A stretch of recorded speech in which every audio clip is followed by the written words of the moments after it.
السلام علیکم دوستو، آپ دیکھ رہے ہیں ٹوڈے ڈراما ٹاک 1.2۔ آج کی قسط میں جذبات، شک، پرانی دشمنی اور بدلے کی آگ کا ایک ایسا سنگم دیکھنے کو ملا جس نے کہانی کو ایک نیا اور خطرناک رخ دے دیا ہے۔ دلشاد کی واپسی ہو چکی ہے اور نواب صاحب کے قلعے کی دیواریں ہلنا شروع ہو گئی ہیں۔ چلیے آج کی قسط کے بڑے انکشافات پر بات کرتے ہیں۔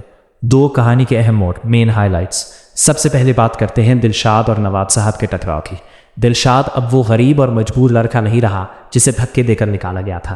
وہ نواب صاحب کی دہلیز پر کھڑے ہو کر اپنی امانت یعنی نیلی کا پتہ پوچھ رہا ہے۔ نواب صاحب کی انا آج بھی وہی ہے، لیکن دلشاد کے لہجے میں اب دولت اور طاقت کی گونج ہے۔ اس نے صاف کہہ دیا کہ اس کی محبت چھیننے اور اس کی چھٹکی بہن کو جلیل کرنے کا حساب ابھی باقی ہے۔ دوسری طرف وجدان اور لیلا کے درمیان شک کی دیواریں اونچی ہو رہی ہیں۔ وجدان کا لیلا کا فون چیک کرنا اور اسٹیو نامی کسی شخص کے میسیجز پر ہنگامہ کرنا یہ ظاہر کرتا ہے کہ ان کے رشتے میں بھروسہ ختم ہو چکا ہے۔ لیلا کا یہ کہنا کہ تم نے یہاں شادی کی تھی تو میں کسی سے دوستی کیوں نہیں کر سکتی، جلتی پر تیل کا کام کر رہا ہے۔ آج کا سب سے دلچسپ موڑ علی اور دلشاد کی دوستی ہے۔ وہی علی جس نے ہسپتال میں دلشاد کی بہن کے لیے خون دیا تھا۔ دونوں کی منزلیں شاید ایک ہوں لیکن راستے جدا ہیں۔ دلشاد اب اپنی دولت سے اپنی محبت کو خریدنا یا واپس لانا چاہتا ہے، جبکہ علی اسے سمجھاتا ہے کہ محبت حاصل کی جاتی ہے، چھینی نہیں جاتی۔ تین کرداروں کا تجزیہ، کیریکٹر انالیسس۔ نواب صاحب کا کردار ایک ایسی انا کی علامت ہے جو ٹوٹ جائے گی مگر جھکے گی نہیں۔ وہ آج بھی دلشاد کو کمزور سمجھتے ہیں، لیکن ان کی آنکھوں میں چھپا خوف بتا رہا ہے کہ وہ اندر سے ڈر چکے ہیں۔ علی شان۔